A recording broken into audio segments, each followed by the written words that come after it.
오늘 우리가 함께 나누실 말씀은 신약성경 58종 마가복음 4장 1절부터 9절까지의 말씀입니다. 우리 다 같이 함께 한 목소리로 합독하시겠습니다.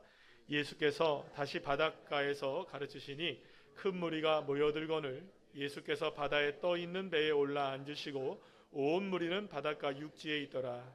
이에 예수께서 여러 가지를 비유로 가르치시니 그 가르치시는 중에 그들에게 이르시되 들으라, 씨를 뿌리는 자가 뿌리러 나가서 뿌릴새 더러는 길가에 떨어짐에 새들이 와서 먹어버렸고 더러는 흙이 얕은 돌밭에 떨어짐에 흙이 깊지 아니하므로 곧 싹이 나오나 해가 도는 후에 타서 뿌리가 없으므로 말랐고 더러는 가시떨기에 떨어짐에 가시가 자라 기운을 막음으로 결실하지 못하였고 더러는 좋은 땅에 떨어짐에 자라 무성하여 결실하였으니 30배나 60배나 100배가 되었느니라 하시고 또 이르시되 들을 귀 있는 자는 들으라 하시니라. 아멘.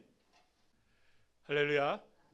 오늘은 마가복음 4장 1절부터 9절까지의 말씀으로 우리 제목을 다 같이 한번 읽어볼까요? 시작. 바닷가에 뿌려진 씨앗이라는 제목으로 함께 은혜를 나누도록 하겠습니다.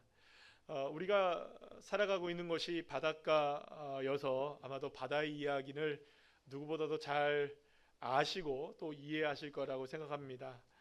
바다는 늘 언제나 끊임없이 출렁이게 되죠.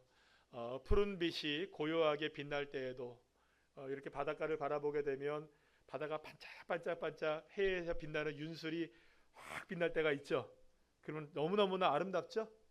그렇게 아름답게 우리를 참 반갑게 맞아주고 우리에게 평안함을 주는 그런 바다가 있지만 어느 순간 순식간에 파도가 밀려오게 되면 우리의 삶을 집어삼킬 듯 우리에게 다가오는 그런 파도를 보게 되면 무시무시함을 느끼기도 합니다. 우리는 해변에서 파도 소리를 들으면서 평안함을 느끼기도 하지만 사실은 그 아래 깊은 곳은 인간이 감히 발을 들일 수 없는 미지의 세계가 바닷속 깊은 곳에 펼쳐져 있는 것입니다. 지구상 가장 깊은 바다로 알려진 바다가 어디냐면 필리핀 동쪽 해안에 있는 마리나 해구라고 불리는 곳인데요. 이것을 챌린저 딥이라고 부르는 해구가 있습니다. 그런데 이 깊이가 무려 얼마가 되냐면 11,000m 정도가 됩니다. 어마어마하게 깊습니다. 이 높이가 어느 정도냐면 자료를 찾다가 보니까는 마침 이 그림이 있더라고요. 해구의 깊이가 11,000m인데 여러분들 잘 아시는 대로 지구상의 가장 높은 산이 에베레스트 산인데 8,849m, 8,850m 정도가 됩니다. 이거를 다 집어넣어도 모자란 거예요. 거기다 뭘 하나 더 얹어야 되냐면 한라산을 하나 얹어야 돼요. 한라산이 1950m니까요. 그러니까 한라산에다가 에베레스트 산에다가 한라산까지 얹어도 사실 이 해구를 다 덮지 못하는 그만큼 깊은 곳이 이 마리아나 해구입니다. 자, 그런데 여러분들 이것뿐만이 아니에요. 이곳의 압력이 어느 정도가 되느냐? 압력이 무려 1100기압이라고 얘기합니다. 이 1100기압이 고기압이죠?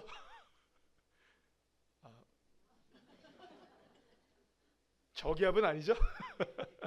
웃으라고 얘기하는 소리인데 갑자기. 그러니까 굉장히 높은 기압이잖아요. 근데 이게 우리가 1100기압이라고 얘기하면 이게 어느 정도의 기압인지 이게 우리가 알기가 어렵잖아요. 그래서 계산을 해봤더니 어느 정도의 기압이냐면 코끼리 한 마리가 누르는 기압이 10기압 정도래요. 그러니까 내 몸 위에 코끼리 110마리가 올라가 있는 거예요. 어마어마하죠? 자동차 100대가 나를 누르고 있는 힘. 이게 이제 1100기압이라는 거예요. 여러분, 만약에 빛 한 줄기 없는 이 어둠 속에서 이 엄청난 압력이 누르는 곳에 우리가 만약에 들어간다면 순식간에 우리는 찌그러지고 형체도 없이 사라져 버리고 말 것이에요. 사실 여러분 생각해보면 그렇지 않아요? 그래도 인간은 맨몸으로 에베레스트 산은 올라가잖아요. 맨몸으로 올라가잖아요. 그런데 여러분들 이 해구에 들어가려면 맨몸으로는 못 가요. 물론 탐험한 사람들이 있습니다. 뭘 타고 탐험할까요? 잠수함을 타고는 내려가요. 그러니까 인간의 모습으로는 절대로 범접할 수 없는 것이 이 바다 깊숙한 해구라는 것이죠. 어쩌면은 바다는 우리에게 그 자체로서 경고를 하고 있는지도 모릅니다. 이런 바다 당신은 감당할 수 있는가? 그런데 성경 속 바다도 비슷한 메시지를 우리에게 전하고 있는 것 같습니다. 여러분 창세기 1장에 보게 되면 우리는 하나님이 천지를 창조하시기 전의 세상이 혼돈과 공허 그 자체였음을 우리가 알게 되죠. 흑암이 깊음 위에 있고 질서는 없었습니다. 마치 수면 위에 그 모든 것들이 있는 것처럼 되었다고 성경은 이야기해요. 그때 물이 있었다는 이야기가 아니라 그것이 마치 바다처럼 아주 칠흑 같은 어둠의 바다처럼 있었던 것이 바로 창조 이전의 세상이었던 것이죠. 이러한 바다의 혼돈, 이런 바다는요 혼돈을 상징하는 것이기도 합니다. 인간이 통제할 수 없는 힘, 그리고 예측할 수 없는 경랑, 그리고 순식간에 모든 것을 삼켜버릴 수 있는 이 기품이 바로 바다인 것입니다. 하나님은 노아 시대 때에 홍수를 통해서 이 세상을 물로 심판하실 때가 있었습니다. 그때 바닷물이 넘쳐나서 결국에는 어떻게 됩니까? 모든 인류를 쓸어버리게 되죠. 하나님의 심판은 바다로 임하게 되었던 것입니다. 또 이스라엘 백성들이 애굽에서 해방될 때에 두 가지 일이 일어났죠. 같은 곳에서, 같은 장소에서. 홍해에서 어떤 일이 일어납니까? 하나님이 이스라엘 백성들을 살리시기 위해서는 바다를 가르셔야만 했어요. 그런데 바로 그 바다에서 애굽의 군대는 수장되어져 버립니다. 하나님의 심판이 바다를 통해서 일어나게 되었던 것이죠. 이렇게 바다는 하나님의 심판의 도구로 사용될 만큼 엄청난 위력을 갖고 있는 것이 무엇이냐? 바다인 것입니다. 자, 그런데 이 바다의 지면 속에는 이름도 생소한, 따라합시다, 리워야단. 리워야단이라는 여러분들 바다 괴물이 살고 있다는 걸 아십니까? 이 바다 괴물은 놀랍게도 그런데 하나님이 이 세상을 만드셨을 때 바닷속에 창조하신 창조물입니다. 여러분 제가 그냥 말씀드리는 게 아니겠죠? 성경을 찾아봐야겠죠? 근거가 있어야 되잖아요. 창세기 1장 21절 말씀 볼까요? 시작. 하나님이 큰 바다 짐승들과 물에서 번성하여 움직이는 모든 생물을 그 종류대로, 날개 있는 모든 새를 그 종류대로 창조하시니 하나님이 보시기에 좋았더라. 아멘. 하나님이 보시기에 좋은 창조물들을 바닷속에 만드셨는데 그 바닷속에 만든 보기 좋은 창조물이 뭐였느냐? 큰 바다 짐승, 탄닌이라고 부르는 이 큰 바다 짐승인데요, 이 탄닌이라는 건 뭐냐면 커다란 바다 괴물을 이야기합니다. 몬스터, 말 그대로의 괴물을 이야기해요. 그런데 여러분들 이 바다 괴물이 어떤 괴물인지에 대해서 욥기에서 하나님이 그 정체를 드러내십니다. 욥기서 41장 1절과 19절 말씀을 한번 읽어볼까요? 시작. 내가 낚시로 리워야단을 끌어낼 수 있겠느냐? 노끈으로 그 혀를 맬 수 있겠느냐? 그것의 입에서는 횃불이 나오고 불꽃이 튀어 나오며.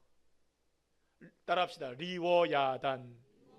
리워야단이 이름만으로는 우리가 결코 상상할 수 없는 이 뭐냐? 이게 바로 바다 괴물 이름이에요.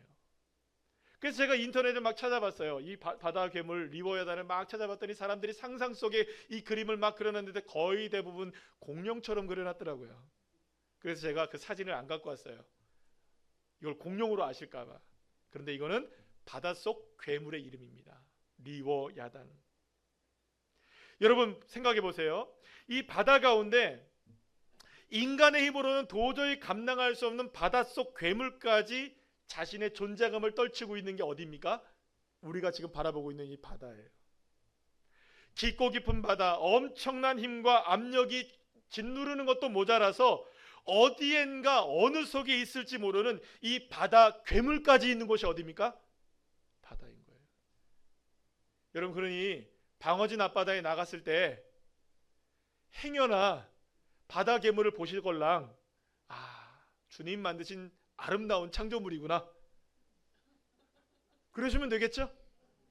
그렇다고 그 바다 괴물 만나려고 바닷가 속으로 들어가지 마세요. 그러면 안 됩니다. 바다에는 이런 바다 괴물도 살고 있다는 것. 한편 인간은 이러한 바다를 여전히 정복하려고 합니다. 어떤 이들은 방금 말씀드린 대로 그 깊은 시면까지 잠수함을 타고 내려갑니다. 그래서 놀라운 것을 발견하게 돼요. 와, 그 엄청난 그 심해 속에 생물이 살고 있더라. 여러분 얼마 전에 혹시 그 뉴스에서 TV에서 보셨는지 모르겠어요. 신문에도 나오더라고요. 바다 저 밑에 2000m에서 200m 사이에 살고 있는 물고기가 발견된 거예요. 처음으로. 근데 그 물고기가 어떻게 했냐면 상어를 연구하고 있는 팀에게 그게 그냥 바다 위로 올라온 거예요. 그래고 봤는데 여러분들 얼마나 괴물처럼 생겼는지 찾아보세요 한번. 입이 이렇게 이상해요. 와, 이런 게 물고기인가 싶을 정도로 그런 물고기가 살고 있더라고요. 그러니까 인간이 확인한 게 뭐냐? 그 밑바닥에도 무엇이 살고 있더라? 생물이 살고 있더라. 그런데 더 놀라운 걸 발견했어요. 그 밑바닥에 플라스틱 쓰레기가 있더라. 여러분, 참 인간의 손길이 안 미치는 곳이 없는 것 같아요. 사랑하는 여러분, 이렇게 인간은 바다를 연구하면서도 사실은 결국 이 바다 앞에서는 겸손해질 수밖에 없죠. 거센 풍랑이 몰아닥치면 인간이 탄 이 배는 깃털처럼 흔들리게 되고, 만약에 거대한 해일이나 쓰나미가 몰려온다고 한다면 인간이 세운 그 어떠한 문명도 그 앞에서는 순식간에 다 무너지고 말 테니까 말입니다. 바다는 두려움과 고통과 끊임없는 어두움의 상징이자 어쩌면 우리가 살아가는 거친 삶의 모습을 보여주는 그것이라고 말할 수가 있을 것입니다. 이러한 바다 앞에 선 인간은 늘 불안하고 초조할 수밖에 없죠. 왜냐하면 잔잔해 보이다가도 언제 돌변하여서 내가 탄 인생의 작은 배를 집어삼킬지 모르니까 말입니다. 자, 그런데 저 오늘 본문을 함께 읽어보게 되면 수많은 사람들이 바닷가에 몰려 있는 것을 보게 돼요.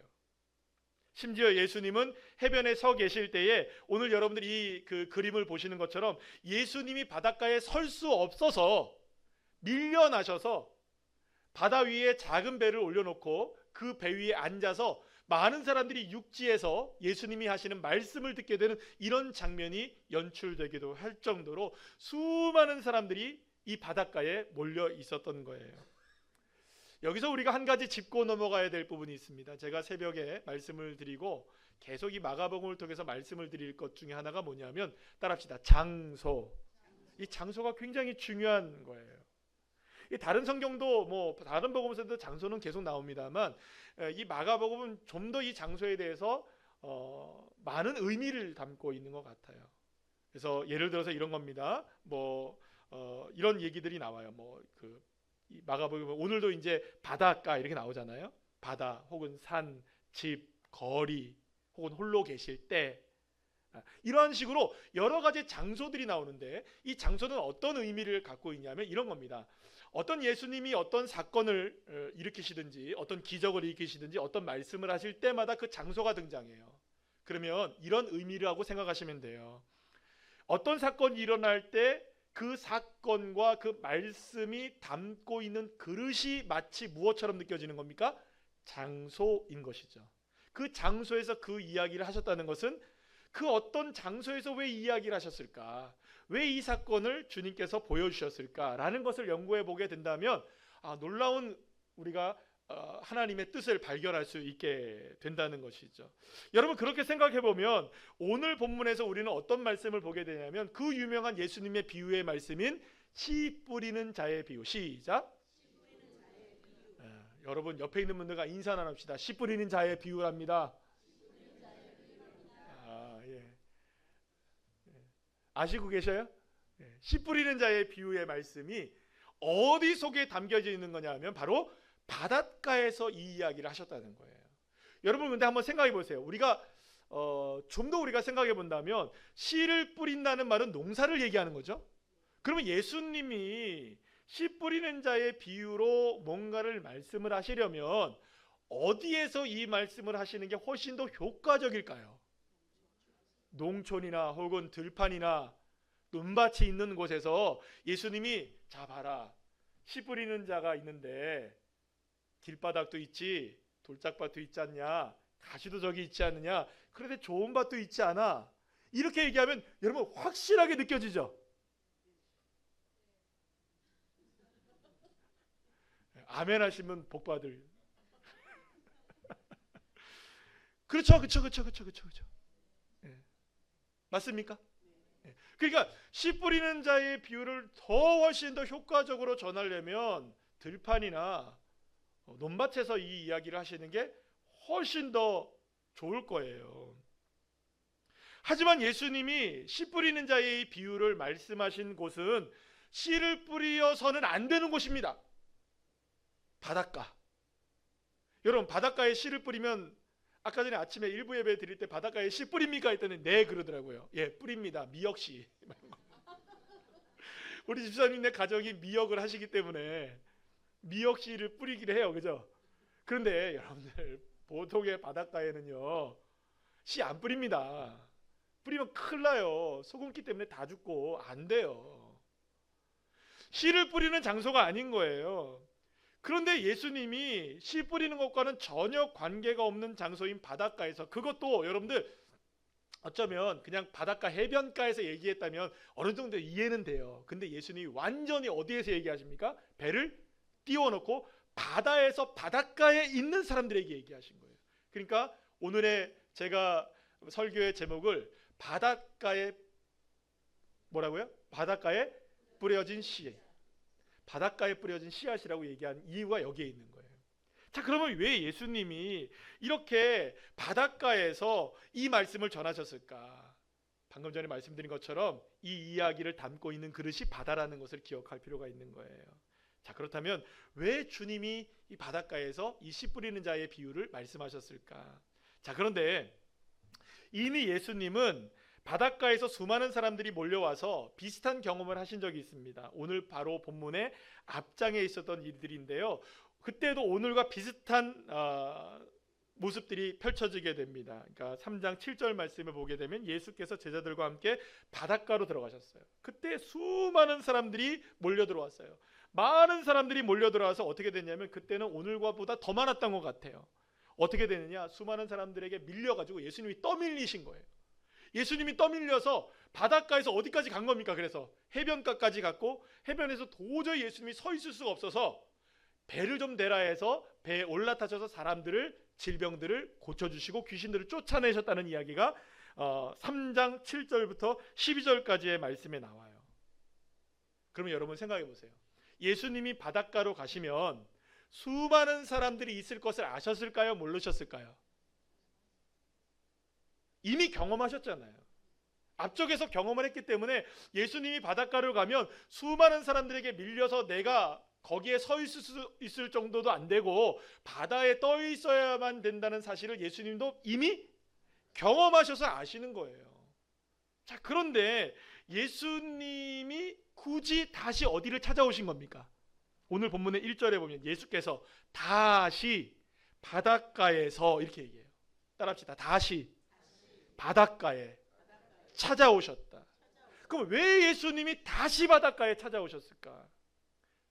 바다가 좋으셔서 그러셨을까요?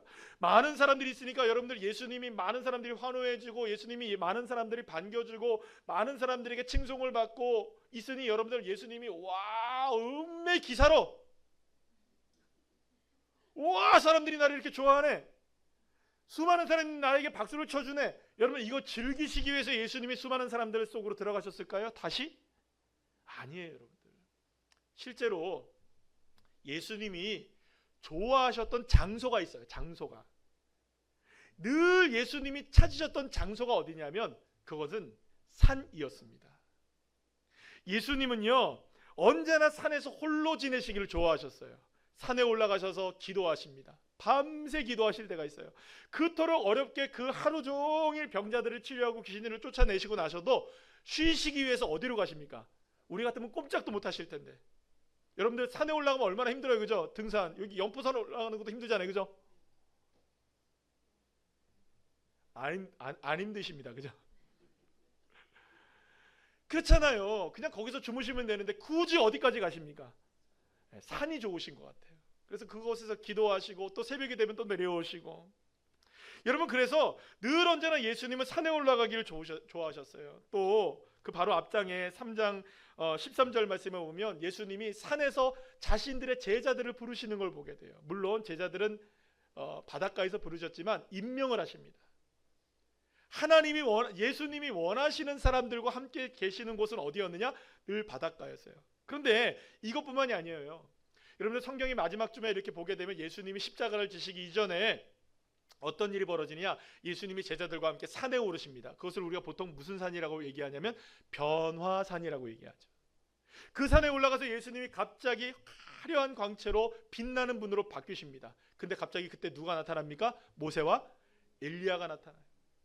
그 장면을 보고 있었던 베드로를 비롯한 제자들이 뭐라고 얘기하느냐면, 베드로가 특히 이렇게 얘기해요. 예수님, 너무 좋아요. 여기 너무너무 좋아서 여기 우리가 초막 셋을 짓고, 어떻게 하셨어요? 초막 셋을 짓고 여기서 우리 삽시다. 너무너무나 화려한 거예요. 너무너무나 좋은 거예요. 그리고 여러분들, 베드로가 봐도 여기가 너무 좋아서 여기는 우리가 집 짓고 살 때다. 여기서 우리가 살면 여한이 없겠다. 예. 그래가지고 집까지 짓고 살자고 했던 곳이 이 산이었던 것이에요. 그만큼 예수님에게는 산은 굉장히 깊은 의미가 있고, 예수님이 더 좋아하셨던 장소는 어디예요? 산이었어요. 심지어 예수님이 마지막에 십자가를 지시기 전에 기도하러 올라가셨던 곳도 겟세마네 동산이시고요. 그리고 예수님이 마지막에 십자가를 지셨던 것도 골고다 언덕이었어요. 모든 예수님이 역사들은 사실은 다 산에서 이루어진 것 같아요. 그런데 여러분들, 예수님이 산에 계속 머무르신 적은 없으셨어요. 예수님이 산에 계시다가도 언제든지 내려오시는 거예요. 예수님이 하루는 밤에 기도하러 산에 올라가셨을 때 그 바닷가에, 갈릴리 바닷가에서 어마어마한 풍랑을 만나고 있었던 제자들이 고통을 당하고 있는 모습을 보셨을 때, 예수님은 산에서 기도하시다가 산에 내려오셔서 너무나 급하셔가지고 물 위를 걸어서 예수님이 제자들에게 다가가시는 거예요. 그뿐이 아니에요. 방금 전에 말씀드렸던 변화산 말씀이에요. 이 변화산도 거기서 예수님이 그렇게 변화되어서 있을 때 제자들 향해서 내려가자라고 얘기합니다. 내려가기 싫었단 말이에요. 왜요? 내려가니까 아수라장인 거예요. 귀신 들린 아이가 이 마을을 전부 다 쑥대밭으로 만든 거예요. 그래서 제자들이 막 이 아이를 치료해 보려고 노력했지만 안 된 거예요. 그래서 아버지가 이 제자들이 지금 다 이렇게 엉망으로 만들어 놨습니다. 우리 아이 고치지도 못했습니다. 그때 예수님이 탄식을 하잖아요. 제자들에게. 언제까지 너희들과 함께 있을 것이냐, 이 믿음이 적은 자들아. 예수님이 내려오신 것은 풍랑이 있는 장소였고 귀신들이 설치는 장소였어요. 그러나 언제나 예수님이 내려오시는 거예요. 방금 전에 말씀드린 여러분들 겟세마네를 생각해 보세요. 여러분들, 겟세마네에서 내려오시자마자 예수님은 십자가에 못 박히십니다. 여러분, 예수님께서 골고다의 언덕에서 내려오시자마자 장사 지내시게 돼요. 언제나 죽음의 고통이 펼쳐지고 있는 장소로, 고통과 아수라장이 되고 있는 장소로 예수님은 늘 오셨던 거예요. 그리고 그렇게 오늘 본문에서도 예수님은 어디를 다시 찾아오신 것인가? 바로 바닷가로 다시 찾아오신 거예요. 그리고 예수님은 그곳에서 무슨 말씀해 주시냐? 씨 뿌리는 자의 비유를 말씀해 주셨던 것이죠. 왜냐하면 그것은 바다가 갖고 있는 상징 때문에 이 씨 뿌리는 자의 비유와 굉장히 깊은 연관을 갖고 있게 된다는 것을 보게 됩니다. 여러분, 이미 제가 말씀드린 것처럼 바다는 이 땅 가운데 살아가고 있는 인생들의 고통과 어두움과 두려움이 응집된 상징이라고 볼 수가 있습니다. 그리고 이러한 바닷가에 수많은 사람들이 몰려 있었던 것은 그만큼 혼돈과 두려움에 휩싸여 살아가고 있는 인생 군상이 많다는 것을 우리에게 보여주는 것이라고 할 수 있어요. 어쩌면 예수님께서 비유로 말씀하신 여러 종류들의 밭에서 열매를 맺지 못하는 여러 가지 제약들이 인간들의 삶 속에 고통스럽게 하고 두렵게 하고 힘겹게 만드는 여러 가지 문제들을 짊어지고 살아가고 있는 모습들을 그대로 주님께서 보여주시는 말씀을 하고 계신 것이라고 말씀할 수 있죠. 그러니까 다시 말씀드리면 이겁니다. 씨 뿌리는 자의 비유에서 열매를 맺지 못하는 이 밭들 있잖아요. 지금 이제 설명을 드릴 텐데, 이 밭들이 바로 인생들의 모습인 거죠. 그리고 그 사람들이 다 어디에 몰려 있는 거예요? 바닷가에 몰려 있는 거예요. 바다는 어떤 이미지가 있어요? 고통과 두려움과 혼돈의 이미지가 있는 거예요. 그곳에 살아가고 있는 거예요. 사람들이 수없이 많은 사람들이 그곳에서 길을 잃어버리고 살아가고 있는 거예요. 작은 파도에 넘어지고 휩싸이고 어찌할 바를 모르고 내 인생 왜 이렇게 됐느냐, 길을 찾지 못하고 방법을 찾지 못하는 인생 군상들이 살아가고 있는 그곳이 어디냐? 바닷가인 것이죠. 예수님은 그때 씨 뿌리는 자의 비유를 통해서 이런 얘기를 하십니다. 씨를 뿌립니다. 그런데 그 씨앗들이 덜어는 길바닥에 떨어지는 거예요. 또 덜어는 돌밭에 떨어집니다. 또 덜어는 가시덤불에 떨어지게 되죠. 그런데 돌밭에 떨어진 이 씨앗들이 새들이 날라와서 그냥 먹어버리는 거예요. 또 흙이 얕은 돌밭에 떨어진 이 씨앗들은 물론 흙이 얕고 돌 때문에 문제가 있기도 했지만 더 중요한 게 한 가지가 있었어요. 오늘 본문에 보게 되면 태양빛의 장렬함을 통하여서 이 뿌리가 타버리게 돼요. 그뿐이 아니에요. 가시덤불에 떨어지게 된 이 씨앗들은 가시가 기운을 막아요. 그래서 자라다가 꺾여요. 결국은 열매를 맺지 못하게 돼요.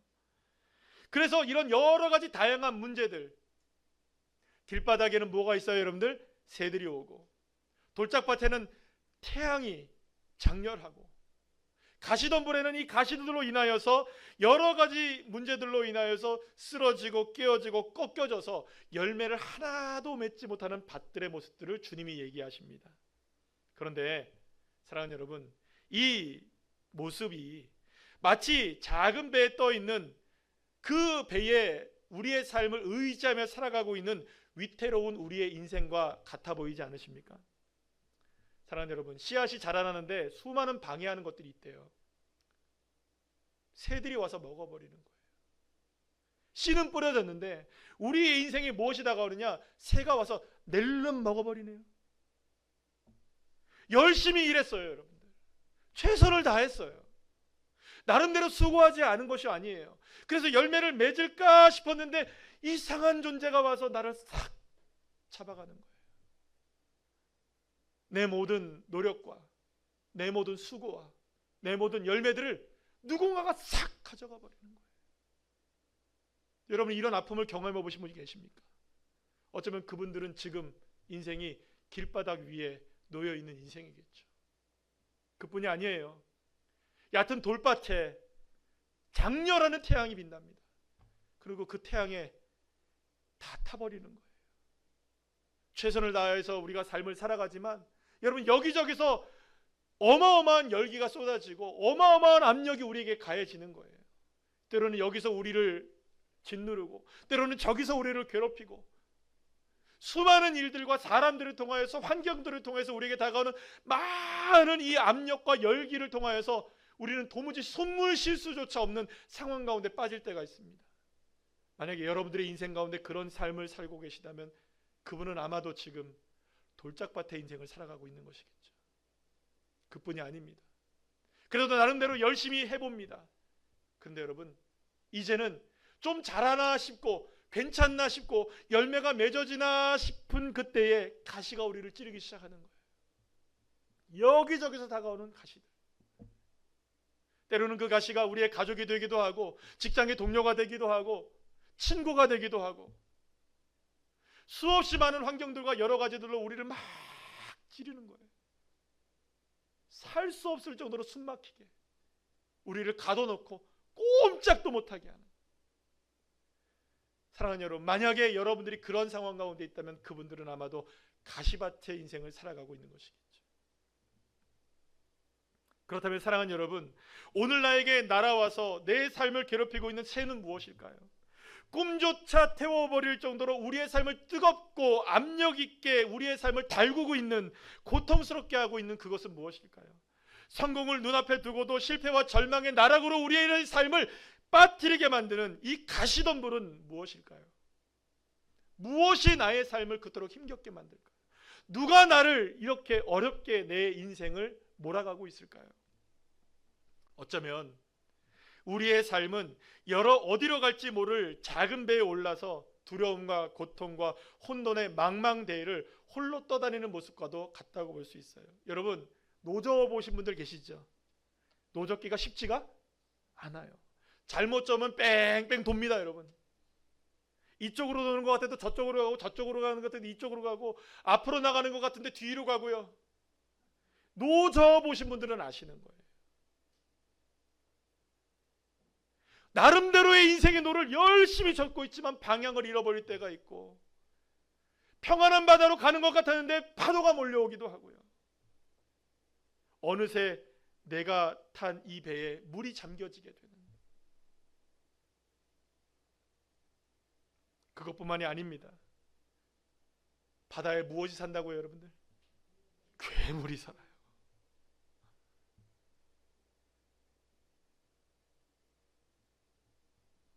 사랑하는 여러분, 그런데 놀라운 일이 있어요. 그렇게 힘겹게 바다의 인생을 살아가고 있는 우리들을 향하여 예수님이 다시 그곳에 찾아오신 거예요. 그리고 다시 찾아오신 것뿐만이 아니라 그 찾아오신 예수님께서 우리에게 하나님 나라의 씨앗을 뿌려주고 계시고, 하나님의 은혜의 씨앗을 뿌려주고 계시고, 하나님의 능력의 씨앗을 뿌려주고 계시는 것입니다. 그렇습니다. 사랑하는 여러분, 하나님에게 바다는 아무것도 아닙니다. 우리에게는 두려움 그 자체인 이 바다라 할지라도 하나님에게는 창조의 손길이 깃든 피조물에 불과한 것이죠. 아무리 거센 풍랑이 몰아친다 할지라도, 그곳에 리워야단이라고 불리는 바다 커다란 괴물이 산다 할지라도, 그 바다는 누구의 손 위에 있습니까? 하나님의 손 위에 있고 하나님의 손 안에 있는 줄로 믿으시길 바랍니다. 그렇기 때문에 사랑하는 여러분, 예수님은 거센 풍랑이 일어나는 그 바닷가에 제자들을 홀로 두지 않으셨어요. 그 밤에 그 바닷가에서 홀로 그 힘겨운 사투를 벌이고 있었던 예수님의 제자들을 향해서 산 위에서 기도하시다가 내려오셔서 버선발로 어디를 쫓아가시는 겁니까? 물 위를 걸어오셔서 잠잠하라! 할렐루야! 한마디로 풍랑을 잠재우신 예수님. 파도도 바람도 예수님 앞에는 아무것도 아닌 듯이 그 말씀에 복종하고 순종하게 되었던 것이죠. 그런데 여러분, 이것으로 끝나는 것이 아니에요. 요한계시록 21장의 말씀을 보면 더 놀라운 메시지를 한 가지를 우리에게 허락하십니다. 말씀 한번 읽어볼까요? 시작. 또 내가 새 하늘과 새 땅을 보니 처음 하늘과 처음 땅이 없어졌고 바다도 다시 있지 않더라. 아멘. 여러분, 새 하늘과 새 땅이 열리는 새 나라가, 하나님 나라가 시작된다는 건 우리가 알겠어요. 그런데 왜 갑자기 새 하늘과 새 땅이 열리는, 하나님께서 새 나라를 허락하시는 하나님 나라가 완성되어지는 그때에 왜 갑자기 바다가 다시 있지 않더라? 갑툭튀. 왜 갑자기 바다가 나올까요? 왜 갑자기 바다를 없애신다고 주님이 얘기하실까요? 이 의미는요, 바다 자체를 없앤다는 의미라기보다는 바다가 상징하고 있는 그 의미를 없애준다는 것이죠. 다시 말하면 바다가 의미하는 게 뭡니까? 두려움과 혼돈과 예측할 수 없는 불안과 그 속에 살고 있는 리워야단이라고 불리는 모든 바다 괴물까지 더 이상 하나님의 뜻 앞에서는, 하나님의 나라 앞에서는, 하나님의 능력 앞에서는 힘을 잃게 되고 더 이상 존재할 수 없게 된다. 마치 챌린저 딥, 마리아나 해구 그 속에 짓누르는 압력과 끝없는 어두움이 이제는 더 이상 사라지게 될 뿐만 아니라 하나님 나라에서는 더 이상 이러한 고통도 두려움도 사라지게 될 것이다. 사랑하는 여러분, 주님의 위력 앞에서는, 힘 앞에서는, 능력 앞에서는, 말씀 앞에서는 그 어떤 바다도 힘을 잃고 위세를 잃어버리고 위력을 잃게 되는 것입니다. 그래서 예수님은 바닷가에서 하나님 나라의 씨앗들을 우리에게 뿌려주고 계시는 거예요. 새들이 날아와 씨앗을 다 삼켜버리고 돌덩이와 태양빛으로 뿌리가 다 태워져 버리고 가시덤불로 씨앗이 기운을 막아버린다 해도 그것이 전부가 아니라는 것을 우리에게 다가오셔서 주님이 말씀해 주시는 거예요. 왜냐? 우리의 인생이 힘겹다는 걸 알고 계시니까. 우리의 인생이 눈물을 흘리고 계시다는 걸 알고 계시니까. 우리의 인생이 억압받고 있다는 걸 알고 계시니까 그곳에 다시 찾아오시는 거예요. 다시 내려오시는 거예요. 우리를 외면하지 아니하시고 우리의 눈물을 거두어 주시기 위해 주님 다시 내려오시는 거예요. 다시 찾아오시는 거예요. 사랑하는 여러분, 오늘 이 시간에 여러분의 인생이 어떤 삶을 살아가든 주님이 여러분의 인생에 오늘 이 시간 다시 찾아오신 거예요. 그리고 말씀해 주시는 거예요. 여러분의 인생이 아무리 바닷가 그 어두움과 칠흑 같은 고통이 우리에게 다가온다 할지라도 주님의 말씀이 씨앗이 뿌려졌습니다. 뿌려지고 있는 것이에요. 그리고 우리가 이걸 믿는 것입니다. 그런데 놀라운 일이 있어요.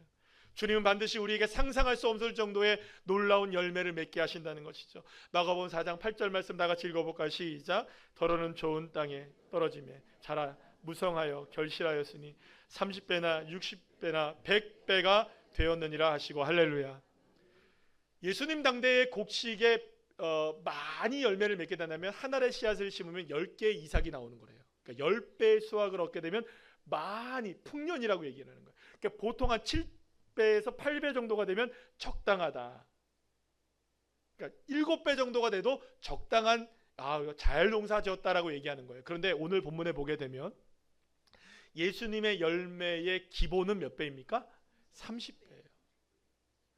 풍년을 3배나 넘도록 주님께서 역사하신다는 것이죠. 많게는 100배, 10배. 사랑하는 여러분, 그렇다면 우리가 한번 생각해 봐야 될 것이 있습니다. 우리는 이 씨 뿌리는 자의 비유에서 집중하는 것이 때로는 많은 손실에 대한 이야기를 해요. 이렇게 해서 씨앗이 손실됐구나, 저렇게 해서 씨앗이 죽었구나, 저렇게 돼서 열매를 맺지 못하겠구나. 아니에요, 여러분들. 하나를 던지면 3군데에서는 실패하는지 모르겠지만 생각해보세요. 10개를 던진다고 해도 3군데선 실패해요. 그래 나머지 7개가 몇 배를 맺어요? 최소 3배, 30배, 3, 7에 21. 와, 할렐루야. 최소의 법칙으로 생각해도 30배인 거예요. 그러면 여기서 의미하는 건 뭘까요? 손실은 있을 수 있고, 고통도 있을 수 있고, 아픔도 있을 수 있고, 사랑하는 여러분, 새가 날라와서 우리의 것을 삼킬 수도 있을 거예요. 열기와 압력으로 우리의 인생을 피폐하게 만들 수도 있을 겁니다. 가시덤불이 우리의 삶의 기운을 막을 수도 있을 거예요. 그러나 여러분, 거기에 집중하지 마시고요. 손실은 있고 아픔도 있고 고통이 있을지라도 하나님은 열매를 맺게 하시고 100배의 역사를 허락해 주신다. 그러면 여러분, 손해입니까? 손실입니까? 아니죠. 이문이고 이득이고 놀라운 열매를 맺게 되는 거예요. 누가? 하나님이 하시는 일이. 그런데 여러분, 그렇다면 이 놀라운 은혜를 누가 누릴 수 있느냐? 오늘 본문 9절 말씀은 아주 간단하게 설명합니다. 9절 말씀 읽어볼까요? 시작. 또 이르시되 들을 귀 있는 자는 들으라 하시니라. 아멘. 자, 귀 있는 분 한번 손 들어보세요. 이렇게 해보세요. 이렇게 한번 해보세요. 귀 있으세요? 들으셨어요? 그럼 여러분들이시네요. 여러분들이시네요. 그렇습니다. 오늘 이 말씀을 듣고 있는 우리 모두들이에요. 그런데 예수님이 오늘 본문에 앞서서 누가 우리의 가족이, 누가 주님의 가족이 될 수 있는가에 대한 부분을 주님이 말씀하신 게 있어요. 그런데 여러분들 거기서 보시면 마가복음 3장 34절 35절 말씀 한번 다 같이 읽어볼까요? 시작. 둘로 앉은 자들을 보시며 이르시되 내 어머니와 내 동생들을 보라. 또는 형제들 누구든지 하나님의 뜻대로 행하는 자가 내 형제요 자매요 어머니니라. 예수님이 한 집에 들어가 계셨을 때에 예수님의 가족들이 예수님을 찾아왔어요.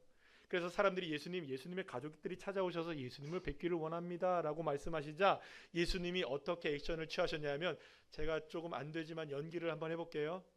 이렇게 주변에 많은 사람들이 둘러 앉아 있었어요. 그래서 제가 예수님이라고 생각하고 이렇게 눈을 쫙 쳐다보는 거예요. 제 눈을 이렇게 마주치시죠. 너무 많아서 눈을 쫙 쳐다보시는 거예요. 탁 쳐다보시다가 쫙 쳐다보시다가 여러분 1부 때도 잘 안 됐는데 무슨 말인지 아시겠어요? 누가 나의 가족이냐? 바로 여러분입니다. 윤복희 권사님이 노래하셨던 여러분. 누가 우리의 가족인가? 내가 만약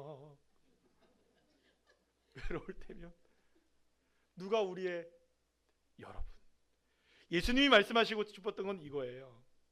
나의 가족은 혈육의 가족이 아니라 바로 여러분들이다.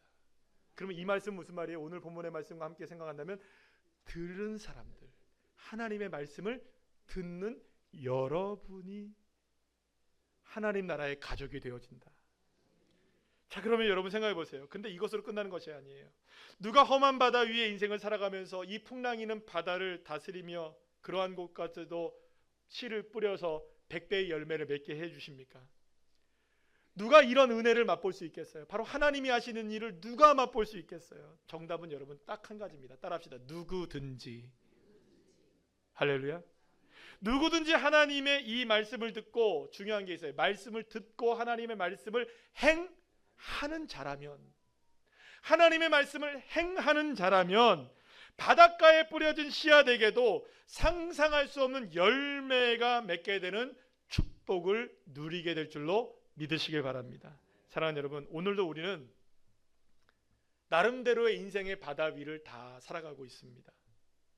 지금도 때로는 우리가 바다가 우리들에게 이야기하고 있는 것 같아요. 우리에게 출렁출렁이면서 우리에게 얘기하죠. 너 나 이길 수 있어? 너 나 다스릴 수 있어? 너 나 극복할 수 있어? 너 나 당할 수 있어? 바다는 늘 우리에게 이런 얘기를 하는 것 같아요. 그래서 우리는 움츠려들어요. 그러나 여러분, 내가 바다를 향해서 얘기할 수는 없을 것 같아요. 그 힘 앞에 우리가 뭘 얘기할 수 있겠어요? 그러나 사랑하는 여러분, 우리를 대신하여 찾아오신 주님이 말씀하십니다. 그러나 나는 너를 다스린다. 하나님, 나는 너를 다스린다. 할렐루야. 사랑하는 여러분, 지금 우리의 삶이 어디를 항해하고 있습니까? 우리의 배는 거센 풍랑 속에서 흔들릴 수 있을 것입니다.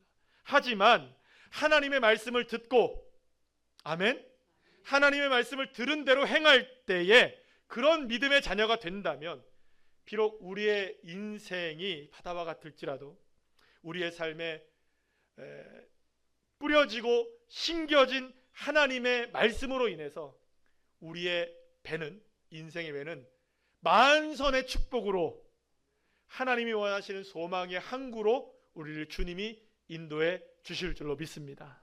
사랑하는 여러분, 힘을 냅시다. 그 주님을 바라봅시다. 찾아오셨잖아요.